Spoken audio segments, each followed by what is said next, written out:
और गुजरात में दूसरे और आखिरी चरण की वोटिंग के लिए आज शाम प्रचार का शोर थम जाएगा, लेकिन उससे पहले तमाम दलों के दिग्गज अपनी ताकत झोंक रहे हैं। कल भी प्रधानमंत्री मोदी ने अहमदाबाद में लंबा रोड शो किया। इस रोड शो की जानकारी पहले लोगों को नहीं थी। लोग ये सवाल पूछ रहे हैं कि क्या इस रोड शो का रिश्ता पहले चरण में हुई कम वोटिंग परसेंटेज से है। विरोधियों का यह भी कहना है कि सरकार ने वोटिंग की रफ्तार कम करवा दी और इसीलिए वोटिंग का जो प्रतिशत है वो घट गया है। यहाँ सवाल उठता है कि जब पीएम और पूरी बीजेपी हर जनसभा में हर बूथ पर 100% वोट का निवेदन कर रहे हैं, तो फिर सरकार स्लो वोटिंग क्यों करवाएगी। यहाँ सवाल यह भी है, क्या वोटिंग के नतीजों पर इसका असर पड़ता है। वोटिंग कम हो तो किसको नुकसान होता है और किसको फायदा होता है। सवालों का जवाब देखने के लिए हमारा स्पेशल रिपोर्ट देखिए।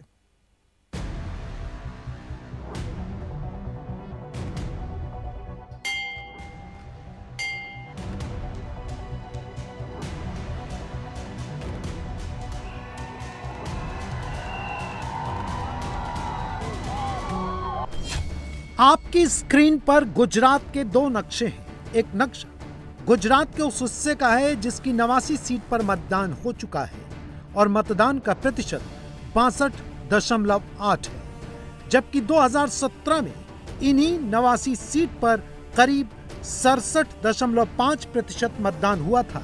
यानी 5 साल में मतदान करीब 5% कम हो गया। जबकि मोदी, अमित शाह, नड्डा और बीजेपी के बाकी सारे नेता 100% मतदान की लगातार अपील कर रहे थे। भारतीय जनता पार्टी ने विजयी बनावशो। मारे आ वखते કેટલાક રેકોર્ડ તોડવા છે। તોડશો ભાઈઓ, તોડશો, પાકે પાયે કરશો। વધુમાં વધુ સીટો, વધુમાં વધુ કમાડ દરેક પોલિંગ બૂથમાંથી નીકળે કરશો। પોલિંગ બૂથમાં પહેલા કરતા વધારે મતદાન થવું જોઈએ। બધા રેકોર્ડ તોડવા જોઈએ। તોડશો, વધુમાં વધુ મતદાન કરાવશો।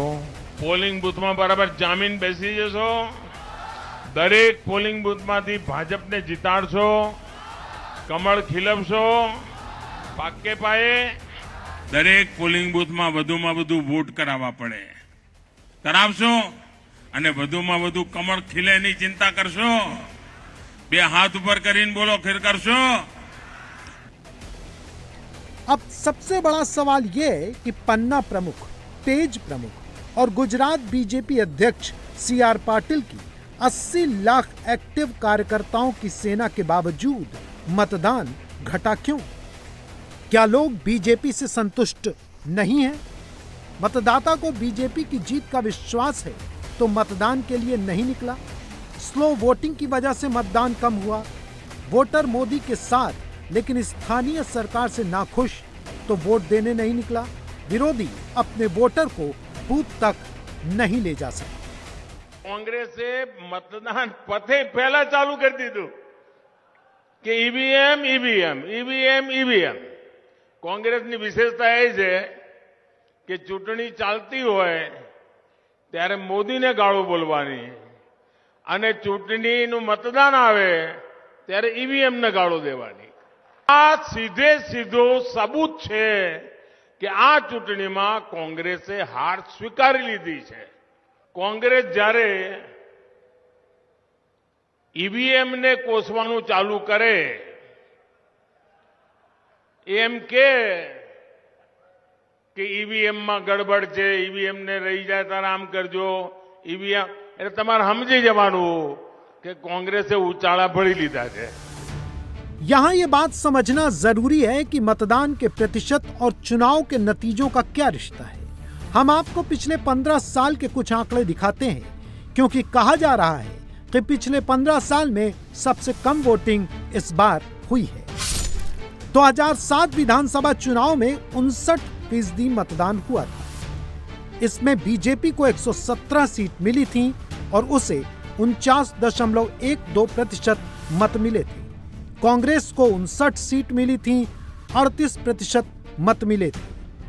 अन्य को 6 सीट मिली थी और 13% मत मिले थे। 2012 विधानसभा चुनाव में वोटिंग 71.30% हुई।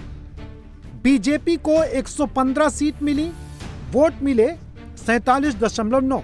कांग्रेस को 61 सीटें मिली, वोट मिले 38% से ज्यादा। अन्य को 6 सीटें मिली, वोट मिले 13.2। 2017 में विधानसभा चुनाव में वोटिंग 67.5% हुई।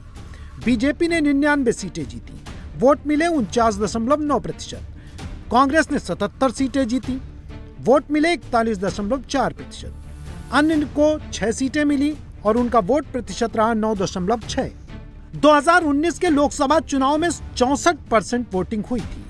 इसे अगर विधानसभा की सीटों पर रख के अनुमान लगाया जाए तो बीजेपी 173 विधानसभा सीटों पर आगे थी और उसका वोट था 63.1। इंडियन नेशनल कांग्रेस को 32.5% वोट मिले थे, अन्य के खाते में 4.4% वोट गए थे। इन आंकड़ों को देखकर लगता है कि वोट प्रतिशत घटने या बढ़ने का विजेता की हैसियत और सीट से कोई सीधा कनेक्शन नहीं है। 2007 में वोटिंग प्रतिशत कम था, लेकिन बीजेपी का वोट शेयर और सीट दोनों ज्यादा थी, जबकि उसके बाद 2012 और 17 में वोटिंग ज्यादा हुई, लेकिन बीजेपी की सीट और वोट दोनों घटे। ऐसे में मतदान कम होने का क्या मतलब है और उसके क्या संकेत हो सकते हैं? પહેલા ચરણમાં ગુજરાતની જનતાએ ભારતીય જનતા પાર્ટીનો ડંકો વગાડી દીધો છે। ગઈકાલે અમદાવાદમાં जनसागरना दर्शन करीने रात्रे राजभवन पहुंच्यो तो मैं કેટલાક લોકોને કચ્છ, સૌરાષ્ટ્ર, દક્ષિણ ગુજરાતમાં ફોન કર્યા।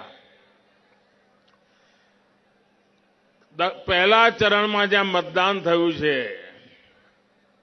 ભૂતકાળના બધા રેકોર્ડ તોડીને ભારતીય જનતા પાર્ટી વિજયી બનવાની છે। ત્યાં જઈએ ત્યાં एक ज स्वर संभळाय, एक ज बात संभळाय। लोकोना मुखेथी एक ज बात निकळे छे, फिर एक बार, फिर एक बार, फिर एक बार। अब सवाल यह भी है कि पहले चरण की कम वोटिंग से बीजेपी को अपनी रणनीति में क्या बदलाव करने पड़ेंगे? क्या पहले चरण की कम वोटिंग एक बार फिर नरेंद्र मोदी को ज्यादा मीटिंग और रैली के लिए मजबूर करेगी? जे फर्स्ट टाइम वोटर छे एमने मारो विशेष आग्रह छे कि तमे आ वखते मतदान तमारी जिंदगीना 25 वर्ष स्वर्णिम ये उत्तम में उत्तम जाए एवी रीते भाजपना कमळने वोट आपजो। हूँ तमने गेरंटी आपू छुं तमारा उज्जवल भविष्यनी। भाइयों बहनों, आजे जे चारे तरफ वातावरण छे तमे ज्यां जाओ त्यां एक ज बात संभळाय, फिर एक बार, फिर एक बार, फिर एक बार। चुनाव से पहले बीजेपी के प्रदेश अध्यक्ष CR पाटिल का चेहरा दिखाकर दावा किया जा रहा था कि उन्होंने बड़ी मेहनत से 80 लाख पन्ना प्रमुख और पेज प्रमुख की सेना तैयार की है, जो वोटर को बूथ तक लाएगी और वोट मैनेजमेंट में विरोधियों को मात देगी। मतदान कम हुआ तो क्या बीजेपी की इलेक्शन मशीन में कोई गड़बड़ी आ गई है? अपने राजा है तो राजा को तो देखना पड़ेगा ना। कैसा तो राजा तो है ना, इंडिया का राजा नहीं है वो। गुजरात का शेर है मोदी, गुजरात का शेर। गुजरात का शेर है। मोदी के अहमदाबाद में रोड शो पार्ट 2 ने लोगों के मन में आशंका को जन्म दिया है, क्योंकि पहले तो एक दिन में 50 किलोमीटर लंबे रिकॉर्ड रोड शो का ही जिक्र था। फिर 4 रैली के बाद अचानक एक बार फिर अहमदाबाद में रोड शो। क्या कम वोटिंग का नतीजा है? और मोदी जी अपनी छवि के मुताबिक बीजेपी के फंसे चुनाव को निकालने के लिए मैदान में क्या अब ज्यादा प्रयास करेंगे? पहले चरण में 89 सीट में 32 सीट पाटीदार बाहुल्य है। 2017 में भाजपा की सीट यहां 21 से घटकर 16 रह गई थी। 2012 में 70.39% वोटिंग हुई थी, तब भाजपा ने 32 में से 21 सीट जीती थी।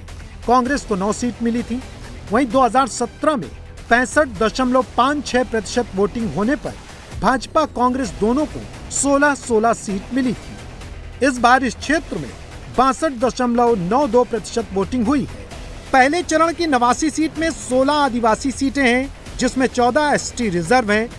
इनमें पिछले 10 साल में वोटिंग का ट्रेंड घट रहा है और भाजपा को सीटों का नुकसान हो रहा है। 2012 में इन पर 78.97% वोटिंग हुई तो भाजपा को 7 और कांग्रेस को 6 सीट मिली थी। 2017 में वोटिंग 77.83% रह गई, भाजपा को 5 और कांग्रेस को 7 सीटें मिली। इस बार इन सीटों पर 69.86% वोटिंग हुई है। इसका असर कुछ भी नहीं होगा। ये जो कल का जो इलेक्शन का जो हुआ ना, परसेंटेज के हिसाब से इन्होंने रातों रात मतलब ताबड़तोड़ ये प्रोग्राम बनाया। ये प्रोग्राम पहले से फिक्स नहीं था, ये सुबह आज प्रोग्राम बनाया, उसका उस हिसाब से ये ताबड़तोड़ प्रोग्राम बना है। गुजरात की हमारी पब्लिक बहुत समझदार है, वो जिस तरफ वो देखा गया ये जीतता है बंदा उसको वोट देगी। और जो कांग्रेस का जो बंदा यहाँ पे था उसने काम भी किया है और सबसे बड़ा फायदा ये है कि हम उसको फोन करें तो तुरंत वो बंदा हाजिर रहता है। आने का कोई मतलब रिजल्ट कोई बता नहीं सकता, रिजल्ट तो कोई बोल नहीं सकता, लेकिन ये अभी रोड शो है, रोड शो के अंदर पब्लिक तो देखना आएगी उसको। अब देखने वाली पब्लिक तो देखेगी उसको, लेकिन क्या एंड आएगा वो कोई जजमेंट नहीं ले सकता। यहाँ पर कम मतदान को लेकर कुछ बातें और हैं। वो ये कि क्या गैर बीजेपी वोट अपने दलों की स्थिति देखकर निराश है? मोदी विरोधियों के पास मतदाता को बूथ तक लाने का कोई सिस्टम ही नहीं बचा है और उचित नेतृत्व की कमी में मुस्लिम वोटर ने वोटिंग में दिलचस्पी खो दी है।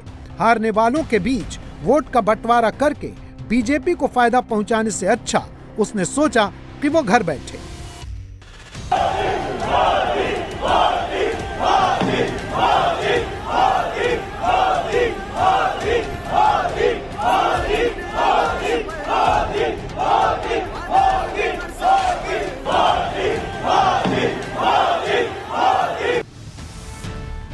सौराष्ट्र कक्ष में सिर्फ 58% मतदान हुआ, वहीं दक्षिण गुजरात में 66% वोटिंग दर्ज की गई। इस तरह सौराष्ट्र में दक्षिण गुजरात के मुकाबले 8% कम वोटिंग हुई है। यहाँ के 12 जिलों में सिर्फ मोरबी में ही 54% वोट पड़े हैं। ये वही मोरबी है जहाँ पुल दुर्घटना में बहुत लोगों को अपनी जान गंवानी पड़ी थी और पाटीदार क्षेत्र में कम मतदान ने कैंडिडेट्स को असमंजस में डाल दिया है। पिछली बार इस क्षेत्र की जिन सीट पर ज्यादा वोटिंग हुई थी वहां कांग्रेस को फायदा हुआ था। जिन सीटों पर 70% से ज्यादा वोटिंग हुई उनमें ज्यादातर सीटें कांग्रेस के खाते में गई थी। 70% से ज्यादा मतदान वाली 27 सीट पर 14 कांग्रेस और 11 बीजेपी जीती थी। क्यों खड़े यहाँ पर, क्या है? मोदी जी का स्वागत, मोदी जी का स्वागत।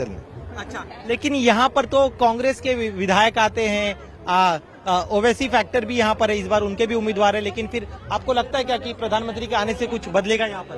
हाँ, मोदी जी है ना अपने, उनको ही वोट मिलेगा। अच्छा, मोदी जी को वोट मिलेगा, क्यों? बस उनका काम ऐसा है। कब से खड़े आप यहाँ पे? मैं भी 1 घंटे से खड़ा हूँ, दोनों साथ में ही आए। क्या क्या अच्छा लगता है आपको उनके? अच्छा है, बस देखने की एक इच्छा थी, देख लिया। वोट मिलेगा क्या बीजेपी को यहाँ से? मिलेगा, क्यों नहीं मिलेगा? क्यों? काम करे तो इतने सारे तो नहीं मिलेगा। अच्छा, लेकिन यहाँ तो कांग्रेस की सत्ता है। तो क्या हुआ, कोई भी आ सकता है। कब से आप यहाँ पर खड़े, आपको क्या लगता है? हो गए 1 घंटे से। क्या आपको लगता है यहाँ पर कुछ प्रधानमंत्री ने रोड शो किया, आपने उनको देखा, उनसे आने का? हमने देखा भी हाल, बस अपने को देखने की इच्छा थी, यहाँ देखने के लिए ही आए। प्रधानमंत्री खुद मैदान में उतरे तो आपको लगता है उससे असर होगा? जी, असर तो होगा उसमें। वोटिंग कम हो तो और वोटिंग ज्यादा हो तो दोनों ही स्थितियों में बीजेपी चुनाव जीत चुकी है। माना जा रहा है कि बीजेपी ने जिन नेताओं के टिकट काटे या जिनको नहीं दिए वो दिखाने के लिए तो संगठन के साथ थे, लेकिन वोट मैनेजमेंट में सक्रिय नहीं हुए, जिसकी वजह से वोट प्रतिशत में गिरावट आई है। मोदी आपदा को अवसर में बदलने के मास्टर हैं। एक बार फिर बीजेपी मोदी के मास्टर स्ट्रोक का इंतजार कर रही है। इंडिया टीवी हर वक्त हर जगह डाउनलोड करने के लिए सर्च करें India TV news Google play store या ऐप स्टोर पर।